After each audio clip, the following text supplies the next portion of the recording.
So what's good everyone? Welcome back to my channel. So if you've been following my channel for a while now, you must be knowing that a few weeks ago I took up the Scaredy Cat Readathon challenge where I decided to read Frank Herbert's Dune. So it's nearly the end of October and I completed the novel, and on top of that I even watched the recent movie adaptation, and I have some thoughts to share with you all. So let's start with a general overview of what the Dune universe is. So the story of Dune takes place 10,000 years in the future, and following an ancient war with robots, humanity has discontinued the creation of any robots in the likeness of human mind. And there has been a feudal system all around. So there are two major houses that play a key role in this movie as well as this first book. It is the Harkonnens and the Atreides. Our protagonist Paul belongs to the Atreides clan. So in the beginning we see that the Harkonnen family has been ruling over the planet Arrakis for over 80 years now. And now the rule has been transferred to the Atreides family. Even though it's not their time to rule, the rule has been transferred to them by the Emperor. Now we follow the Atreides family to Arrakeen and we see what happens over there and how things develop over the course of 6 books. Basically, this movie adapts the first half of the first book, and I just watched the movie and I have some thoughts to share with you all. So as this was the most anticipated sci-fi movie of all time, if I may say, I went in with a lot of hope. I went in with very high hopes and very high expectations for the movie, and to some extent the movie was up to the mark. It even exceeded my expectations at some points, but there were some points that really bugged me a lot when I was watching the movie. So the movie has been really very beautifully adapted and a lot of attention has been given to the detail as well. But there were some points that really bugged me a lot. So for instance, there was a whole dinner party being arranged by House Atreides on Arrakis, and that part was completely left out of the movie. So in my opinion, that was a very important sequence as we get to know about a lot of characters in that particular sequence, and that was the first time where we see Paul stepping up to his father's position. So that was a very important thing that was completely left out of the movie. Another thing that really bugged me a lot was the way Baron Harkonnen escaped. Baron Harkonnen's escape in the books is slightly different than what we see in the movie.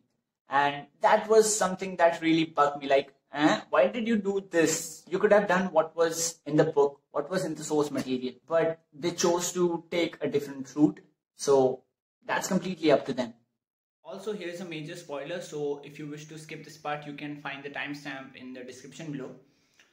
In the book, the betrayer is not killed by Baron Harkonnen himself as he's done in the movies, and after the betrayer is killed, Baron feels bad for killing him too early on. So that's one change that I really did not like. And one last thing that bothered me was the time that Lady Jessica and Paul spent in the Fremen tent.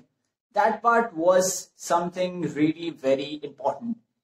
I really felt a lot of emotions while reading that particular chapter. It was in that chapter when we read about Paul becoming Kwisatz Haderach for the very first time. And the whole sequence was a bit more detailed and a bit more fleshed out in the book as compared to in the movies. And I completely understand that movies have certain restrictions and certain things cannot be shown in the movie. But a little more time could have been spent in the Fremen tent and what Paul felt, because there were a lot of emotions that Paul felt at that time. And I feel that the whole sequence where Paul just couldn't cry for a really long time was something really very true. And it was in the book but was left out in the movie. So that was the part that really stuck with me for a really long time, even after I completed the novel. And not getting to see that particular part in the movie disheartened me a bit. But besides that, the movie was a really good adaptation of the novel, and it was something that I had never seen before. And the performance by all the actors is phenomenal. I really liked the movie, and I certainly wanted it more. Now, I've heard people say that the first half of the movie was better paced as compared to the second half of the movie. But that's something that did not bother me a lot, and I'm really very excited for the second part, the part 2 of Dune, and I cannot wait for it. So I thoroughly enjoyed the movie. The world of Arrakis has been brought to life really very beautifully. And it is exactly what I had pictured in my mind, and even exceeding expectations at several instances. Every actor's performance is excellent, and the world of Arrakis has been brought to life really very beautifully. And you could really feel that you are on Arrakis while you are watching the movie.